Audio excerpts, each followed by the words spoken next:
chug, chug, chug, chug, chug, chug, chug, chug, chug, chug,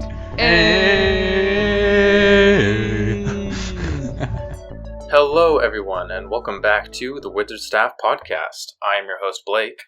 And I'm Guy. And we are two drunk novices who like to talk about EDH. We do drink and swear, so you've been warned. Please drink responsibly when playing children's card games. Welcome back, Guy. Ready for this? You know, I am. We are in the midst of Commander Legends spoilers, and what better topic to talk about in the moment than whether or not Magic the Gathering is spoiled.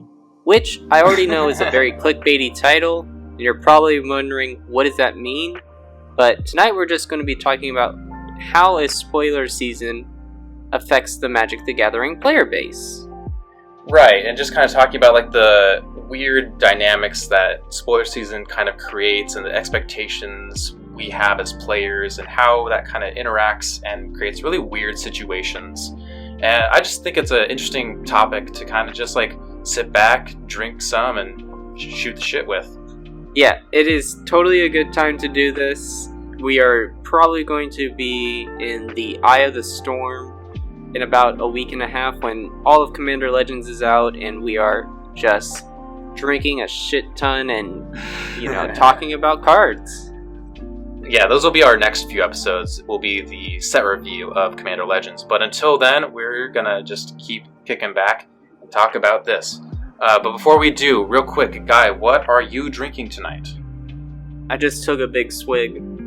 But I am drinking Founders All Day IPA. It has a cute little station wagon and a canoe on top of it. It's a session ale, 4.7% alcohol, and it definitely tastes what I think a forest would taste like if it was a beer. Kind of like a little piney, woody.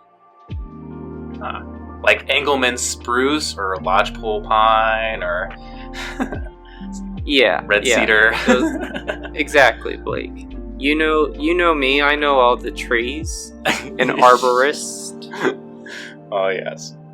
Well, I am drinking Screwball Peanut Butter Whiskey. That's right, peanut butter whiskey. I saw this on the shelf, and I thought to myself, wow, this is either really, really bad or really, really delicious. There is not going to be any in between. And so I bought it, and it's not good. It's pretty bad. Like, maybe someone out there in the world likes this, but, oh man, it doesn't go down easy. It leaves a weird taste in your mouth. It is made by, well, I shouldn't say that. It does contain peanuts, apparently. You know, when I did buy this, I was like a little bit concerned because it didn't say the location in which this was brewed or distilled. So that was kind of like a little red flag that like maybe this isn't the best, because like if you're not willing to say like where you're at, then it's typically an indicator of lower quality in my experience. So if you see this on the shelf, don't buy it. Or maybe you do. It's your money. Go do whatever. That's very interesting because it kind of reminds me of those chocolate beers that I've had on some podcasts before. Just kind of a sweet thing. Yeah. I do really like peanut butter flavored things. Not ice cream, though. That one's tough. But adding peanut butter to whiskey oddly does sound kind of good, but I bet I would fall for the same thing, and then once I have it, I would probably hate it.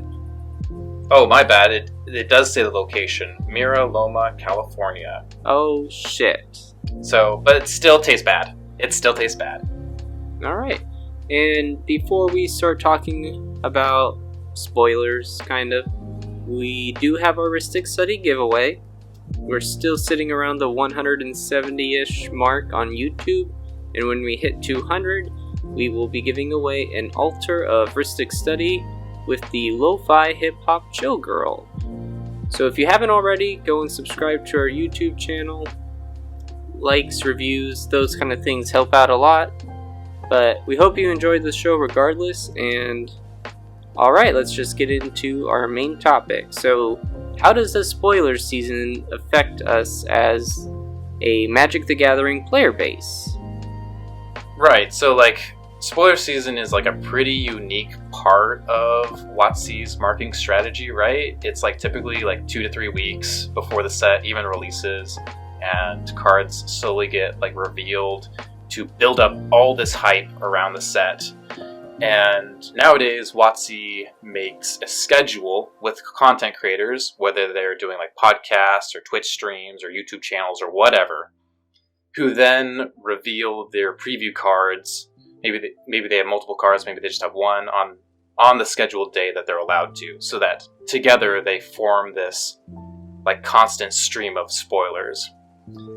And so the idea is that it kind of helps build the community, and that those who are spectating are maybe introduced to some of those new content creators that they didn't know of beforehand.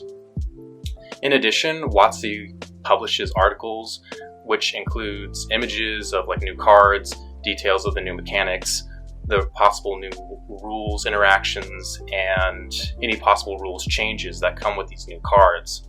So there's a whole lot that's just like thrown at us, and it's pretty hyped and it's pretty awesome. It's great that it's 2 to 3 weeks before the set is typically released, because then you definitely have a week of digestion with everything that's out. And content creators like the Command Zone and ourselves included, the only 2 content creators in the Commander community that you should really care about. JK. EDH cast is also in there. But it then kind of gives them time to also say, here are the cards that we think are the ones that you should care about. And personally, for me, the spoiler season is the best part of any release. I know physically touching the cards is great, but the slow reveal keeps me interested and just really builds that community and the dialogue on platforms like YouTube and Twitter. And what's also great about this type of marketing allows for some more focused discussion. And I know once everything's out, you kind of get like a bundle of, here are like the highlights.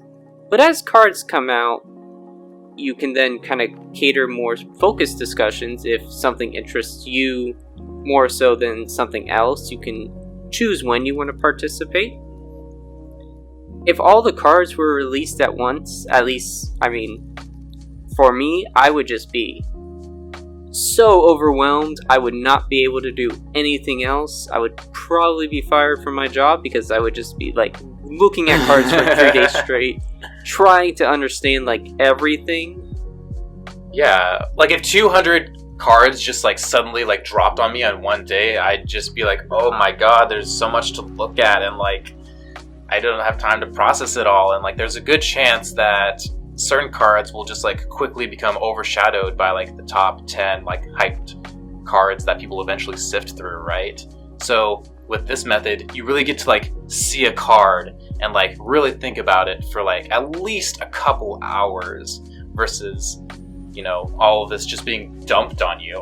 Right. And even with like Commander Legends, there's actually going to be more cards coming out than the typical set, which, oh wow, I don't want to think about it right now, just because I'm already starting to get overwhelmed thinking about some of the cards that have already come out and what's to come. It's only day 2 as we're recording this, but because of spoiler season, we get those kind of opportunities and can really dig deep into cards one at a time. Personally, the furthest back I can remember participating in a spoiler season is Dominaria, which was in 2018. Yeah. I know cards were coming out every day, but I don't think I took as much interest in the content that was also being produced. I kind of just check Facebook and see that some things had been like coming out and people were talking about it. And I guess it didn't kind of click with me right then that some of these things were being made specifically because these content creators were given the chance to talk about them, and I just kind of thought, oh, they chose this one to talk about, and there's a gallery of cards that, is also coming out, so they probably just took it from there. Right, and I think that kind of makes me think about the fact that I started in 2015, and I also didn't start paying attention to spoilers until Dominaria, which would have been like 3 years later. So I think it just kind of shows that preview season is really beneficial more towards the semi-invested players who have been playing for multiple years. It's very rare that I ever meet like a brand new player who's aware that preview season even exists. Like, it's very much the experienced players or semi-experienced players that know that this preview season even happens, right? Definitely. I mean, I don't even know when it clicked for me necessarily that preview season was kind of a thing. It just kind of naturally became part of this cycle of, oh, cards are coming out, I'm going to pay attention. Alright, it's over. I can expect this to happen again in another month or two. So, I also kind of looked into what spoiler season was like. Like, did spoiler season always exist? Was it always like this from the very beginning? Probably not. No, because Twitter wasn't a thing, Blake. Yeah, we'll get to that. It's like, because during like the early days of Magic, like, apparently spoilers were like in articles of magazines like The Duelist and Inquest, which I'm sure like a lot of people don't even remember what those are. Like, I'd never seen one in person. I just like see some things online sometimes. I would only know about these things because of Mark Rosewater's podcast. Yeah, that's a good podcast.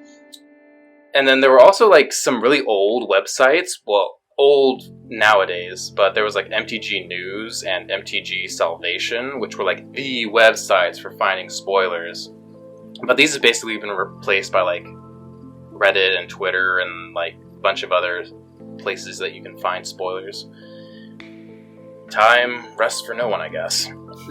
I just find it interesting that like it's always changing, like you're always having to adapt, like you're always trying to like get your message out to your audience, and like if the internet becomes big, you gotta put it on better places on the internet. It does kind of correlate with the idea that our attention spans are growing less as just the human race, it seems like, because in terms of also what WotC was putting out 10, 15 years ago is nowhere near as much as what they're putting out now. I feel like there's almost a spoiler season every month, and if there wasn't, I would start losing interest, or I wouldn't be nearly as invested. You think so? I think so, because I think there are times, and I've kind of noticed when we do our content creation where, you gotta get into the slow, or you don't feel as much don't feel as inspired. But then when spoiler season comes around and it's getting you excited again, I feel those times I definitely feel myself being picked back up again. Like, yeah, I now I'm remembering again why I love this game, kind of thing. Yeah, that is true. I know that I feel the same way, where it constantly feels like there's something new card-wise with Magic, whether it's like preview cards or like cards are actually coming out and people are starting to like put them in their decks, test them out, and then by then like, oh, another spoiler season. Secret Lair has also just thrown a wrench in things, because those can just pop up anytime. Yeah, it's kind of like the filler, Mm-hmm. Holds you over. Yeah, that's its own, like, maybe its own topic, but I totally agree. Alright. There's kind of one other thing I wanted to mention about preview season in general, which is the fact that I see a lot of places online or other podcasts say, like, Magic the Gathering has a very unique preview season. The fact that it reveals all these cards so early, and that this is the only trading card game that does it. And, like, the more I've looked into that, I just find it to be less and less true. Yu-Gi-Oh! And Pokemon reveal, like, 5 to 6 like chase cards, like really exciting cards before their sets are released.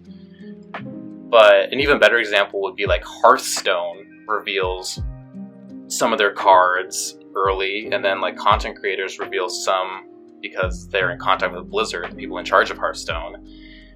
And then like a large image dump of all these cards gets released to the player base, and it's very analogous to Magic. So Magic really isn't like the super special, awesome thing that has a super unique preview season. It's like a lot of other trading card games do a very similar thing. So I just wanted to say that because I just found that kind of interesting. Like that's just a bit of misinformation I see out on the internet.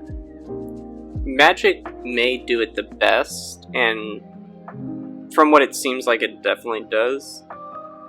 But it would seem kind of silly if other card games weren't trying to implement similar strategies, and just from the marketing perspective, not knowing what you're going to be spending your money on seems kind of risky, especially like right now. Yeah. So overall, though, I would say that spoiler season, best part of Magic, and just in terms of like for the health of the format, the health of the game and the community, if we took it away, I don't know, it would not feel as magical, I guess. Pun intended. Yeah, I suppose there are the people that do kind of get burnt out from it, though. Wouldn't you say? I don't think I'm one of those people, but some people do, for sure.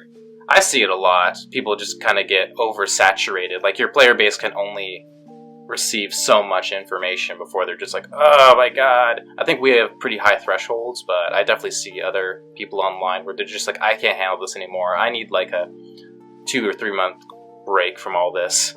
Like, just chill out, man. Drink a beer. Do whatever. It's going to be okay. It's just fancy cardboard.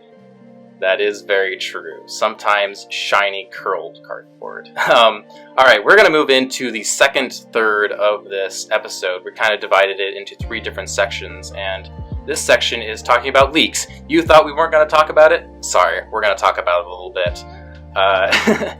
So, like, as we're recording this, Commander Legends spoilers are coming out, obviously, and to our knowledge, this has been one of the craziest spoiler seasons we've, like, ever had, because there's been a huge fucking leak. Like, someone got a hold of a collector's booster box and has been posting cards every day, and almost, like, a third of the set has been spoiled before it's even been released, right? Something ridiculous like that. I'm unsure of the actual number of cards that have been spoiled, but I saw someone who kind of did the math and predicted what was likely based on the number of packs that they were opening over a certain amount of days and getting to look at like the commons and uncommons. Yeah. Yeah, the point is a lot of the cards got spoiled before like the official spoilers came out. So like it sparked a whole bunch of drama. So like I was kind of interested in actually like looking into the history of Magic the Gathering leaks, because I was aware that leaks have happened in the past, but I didn't know exactly to what extent, right? Did you know this, either guy? When you did the research for us, this was definitely shocking, because to me it seemed like the leaks were probably more inevitable now with the amount of information that gets put out before cards are released, marketplaces putting out products. Like, I even know the Commander Legends Commander decks have been spoiled a bit before their like official stuff. And it just seems like, you know, you get all this information more ahead of time, but people find ways of being able to extract that. So, not to say that leaks probably didn't exist before this, but as far back as we're about to go, it was definitely surprising. Right, so, like, the very first leak that I can, like, trace back is, like, all the way back in Invasion in 2000, which is a long time ago.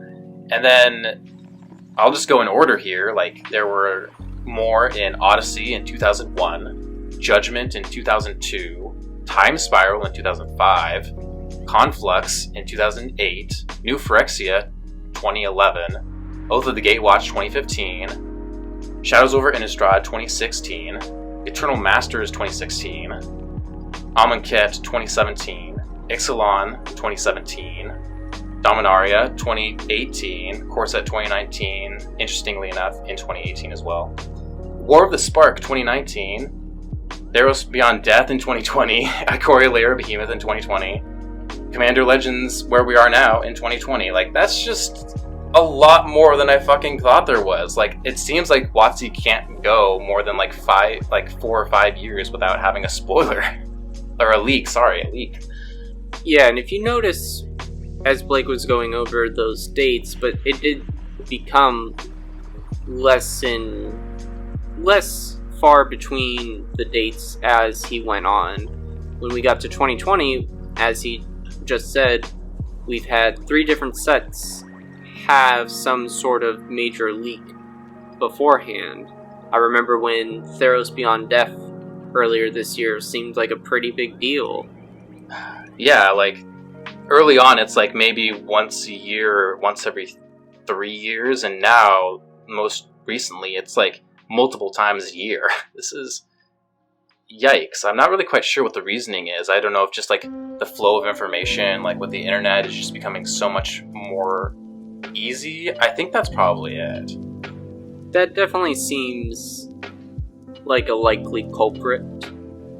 Yeah, so like, what do you think of leaks though? We haven't actually said. Right. I think most people would agree, but leaks are inherently not great for the game. They lead to feel-bads when players miss out on information, and it takes away from the spoiler season when creators get to make content about cards.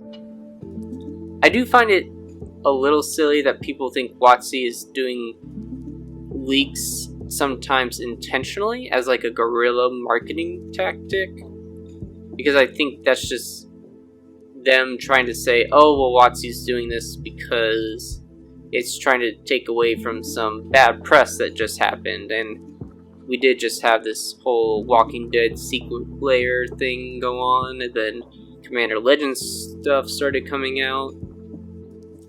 But if you look back, and again, with the history of these leaks, it just kind of seems like, well, is this all like guerrilla marketing tactics that they're trying to do here? I don't think so.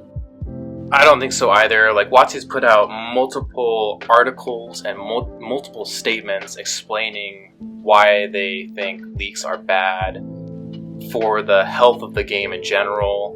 Like, and not just like blatantly, obviously, like they're biased. Like, well, obviously they're biased, like everyone is, to their own perspective. But like, they put out some very valid points, and like it's been compared to like leaks are sort of like movie trailers, in which it's a bad trailer that just tells you every single plot point and every single twist, and you're just like, well, what's the point in seeing the movie in like 5 months when I already basically know what's going to happen and it's already been ruined for me?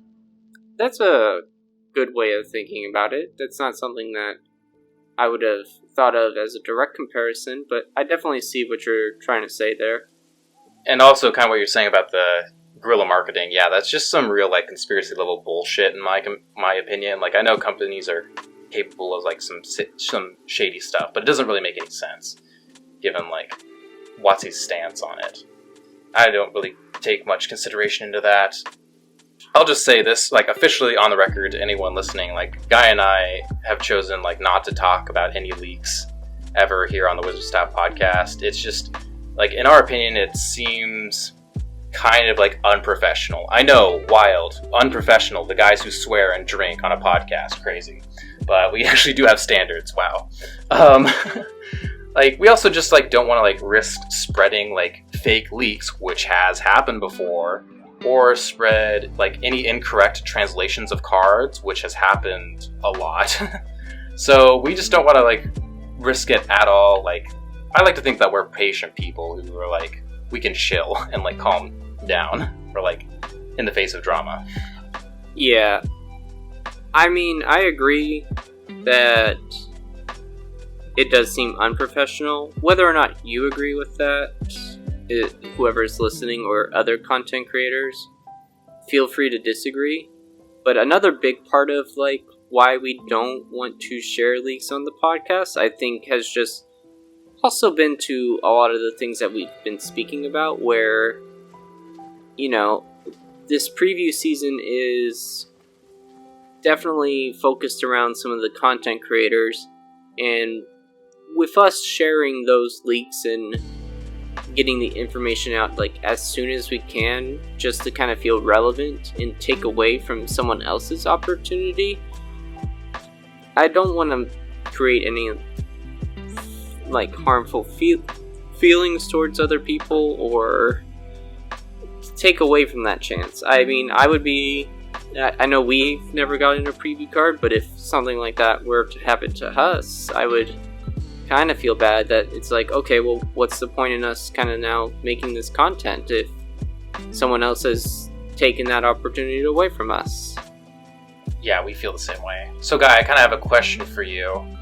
In the midst of the leaks coming out, it's kind of raised this whole discussion within the community where it's like, should we be mad at content creators for talking about leaks, or should we be mad at WotC for, like, creating this kind of spoiler season that's, like, I've seen it been described as, like, favoritism? Should we be mad at the content creators or WotC for, like, just letting all these leaks leak out? For letting leaks leak out, I would say we should be mad at the people who leaked the cards and are contributing to spreading this information. I think with the argument of what we should be mad about WotC is a little different. I know that it does kind of feel bad that I think it does feel bad that WotC does tend to give some content creators the cards that, you know, you want to tune into and listen to, and, you know, just because they know that they're going to have, like, a big audience. Right. But I do want to say, I think within the last couple spoiler seasons, it does seem that WotC is trying really hard to reach out to new people to give them the opportunity to talk about a card. I know with Commander Legends, a lot of people are, you know, getting their first card for their first time. And even, I think with Zendikar Rising, there was... who was it? The Professor even talked about how he didn't get a preview card, but he was okay with that because he was very happy that other people were getting the opportunity to be a part of, you know, the best part of Magic.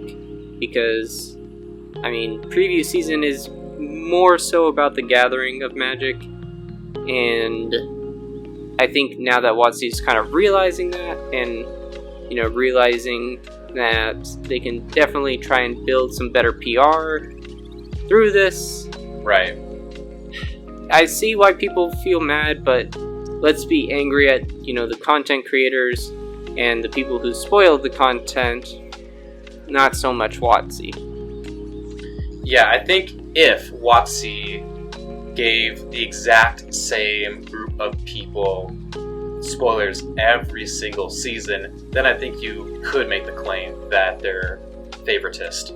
But I don't think you can really make that claim given what actually happens.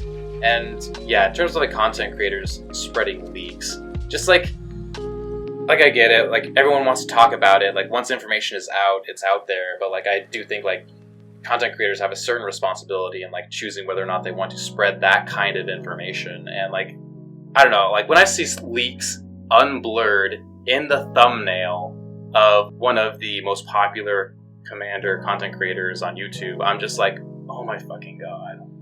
It looks bad. Looks bad. This is like all the players. Yes, I definitely agree. Okay. Well, should we move on to the last section of this episode? Yep, and that is overhyping cards. Which was kind of the inspiration for this episode in general, but then it kind of turned into a whole other thing. So, fun fact for you. Yeah, so previous season, as we've mentioned, is like carefully scheduled by WotC, like to create all this hype and excitement for an upcoming set.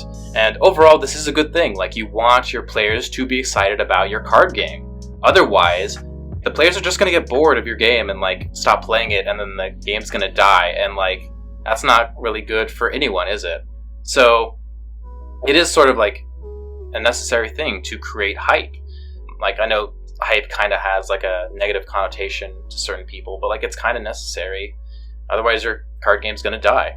So with all this excitement from seeing new cards, it kind of leads to a lot of overhype, and it's people see cards and they're like, oh my god, this is so strong and powerful and amazing. But it's really just created, again, because of all the excitement. And also, nobody really has like perfect knowledge about a card and how it will perform. No one is all-knowing, and no one's really played with it yet, so they don't even like know how it will interact. And generally speaking, I see newer players to Magic and Commander doing this, and that's because it's like they just don't really know, like, their knowledge of cards and how cards interact with each other. They just don't have that knowledge base, and you can't ever like really know everything. So I don't want to like be too mean and harsh. Like, if I see someone overhyping a card, I don't want to be like, you're wrong, like, come on. Instead, it's a much more helpful mindset to see someone and be like, yeah, I am going to politely disagree with you, and I'm going to explain why I think that it's not quite as good as you're making it out to be. And go about that way, instead of just a lot of yelling on the internet. Yeah, when analyzing cards, I think this kind of falls into the situation of floor versus ceiling. And what I mean by that is the floor is the absolute worst that a card could perform, and the ceiling is typically the best that this card will perform. And when people are getting into this excitement and they're, overhyping these cards, they're generally just thinking about the ceiling. Yeah, the best case scenario. Right, the best case scenario, like everything's going perfect in Magic Christmas Land. But that's not always going to be the case. So when you see a card and you do get excited, just think for then a moment, like, okay, here's all the good things, but also let me reconsider and think of what are like the downsides of the card. Yeah, what are all the other cards that exist that can screw this card? What are all the other cards that can screw this card? What is this card going to be like in my opening hand? What is this card going to be like in terms of just how it works in my deck specifically? So, I think, just to kind of give an example, one card that came out earlier this year, Nyx Lotus, a lot of people were talking about it. It is a Lotus, and people get excited over those kind of cards. That's true. They see Lotus and they're like, oh my god. Yeah, a lot of people were saying like, oh my goodness, this is going to be a new staple kind of thing. It's so strong. But let's look at it and let's evaluate it. So Nyx Lotus, 4 mana, legendary artifact, enters the battlefield tapped. You tap it, choose a color, add an amount of mana that color equals to your devotion to that color. So, alright, ceiling, because I guess that's where most people start.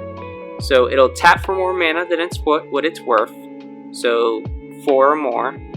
I guess 5 or more, if it's more than what it's worth. And in certain decks, blue artifact decks specifically, you can tap and untap it pretty easily to just generate a lot of mana. Yeah. Those are kind of the big things that they're thinking about when they're thinking about the ceiling of this card. But what's the floor? Well, let's say we play it, and then someone plays a board wipe. So maybe now your Lotus is going to tap for 0. It does enter the battlefield tapped, unless if somehow you are building your deck around a way to make sure that that doesn't happen. So you normally have to wait an entire rotation of the table for it to untap and use, right? Right. You only get to choose one color, so it's really only going to be good in 2 color decks or 1 color decks. Mm-hmm. You need a lot of permanents with color pips, so... And they have to be the same color pip again. You're not likely to net mana the turn it comes out. You can't copy it because it's a legendary. It doesn't have any kind of protection, and it is an artifact, which I think is the second most prone card type there is, next to creature. Yeah. Yeah. And I'm just trying to give an example of looking at a card that everyone thought, oh, this is going to be crazy good. Can't wait to put this in every deck I have. Because a lot of people were like, oh, let's take this out for Gilded Lotus, because Gilded Lotus is only going to make me 3 mana. But I mean, Gilded Lotus doesn't have the downside of entering the battlefield tap. It'll always generate you 3 mana. Sure, it costs a little more, but again, doesn't enter the battlefield tap, so likely going to be on the same kind of curve as it would with Nyx Lotus. Yeah. People get excited, and I think the point that I'm just trying to make is think about the card a lot beforehand, just because you also don't want to buy the card and then end up not playing it, because I just want you to, like, save some money, I guess. But I mean, do what you want to do as well. I'm not trying to tell you, like, not to play with certain cards. It's just think a little and don't fall into the trap of, like, the overhype. Right, and I will say this, that from what I can tell, cards, like, relatively quickly lose their hype within a month or two.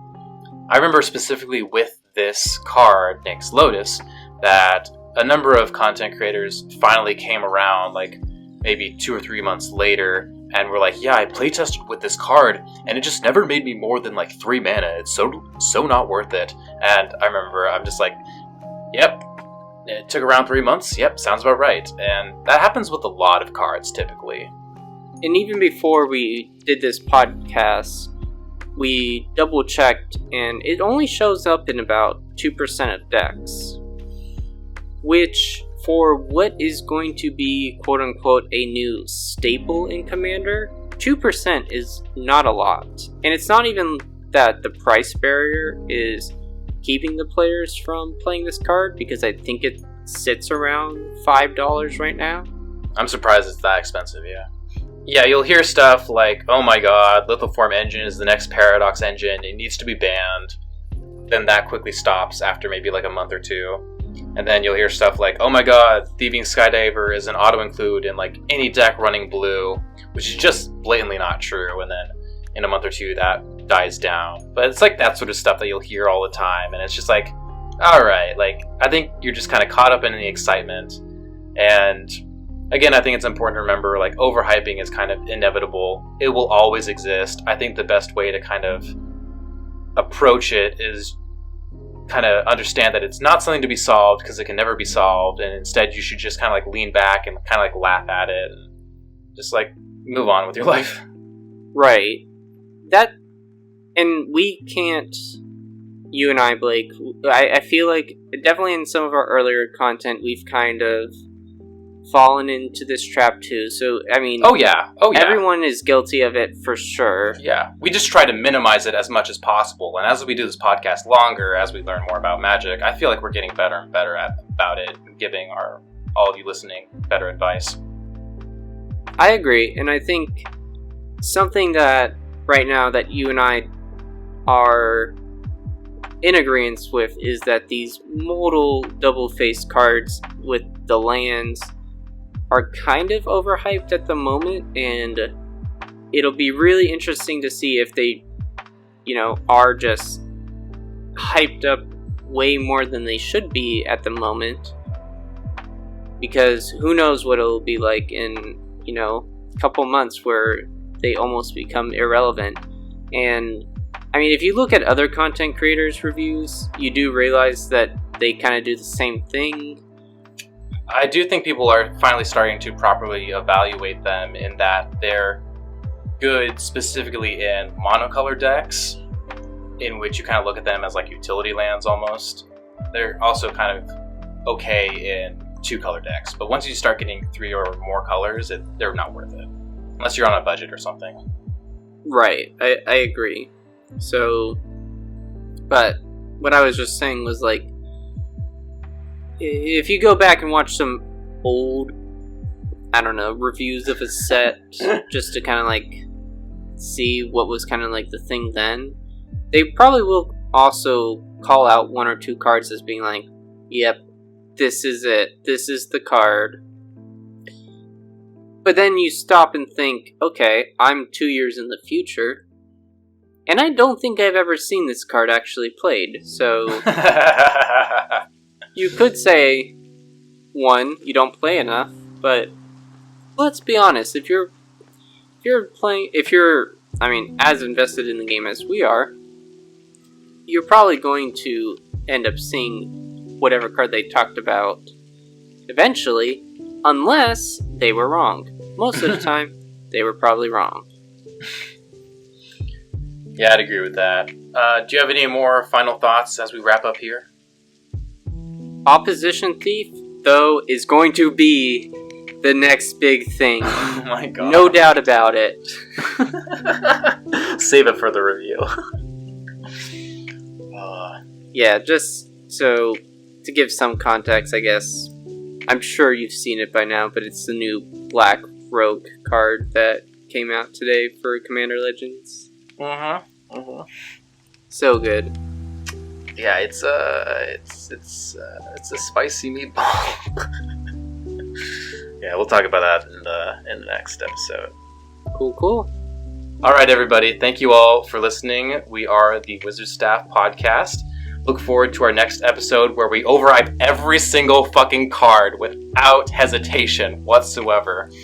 You can find us on iTunes, Stitcher, Spotify, YouTube, and anywhere else you listen to your podcasts. Make sure to leave a like and a review. You can follow us on Facebook, Instagram, and Twitter at WizardStaff101. You can send us an email at thewizardstaff101@gmail.com if you want to bitch and complain about how stupid we are. Thank you so much for listening, and we'll see you next time. Peace. Peace.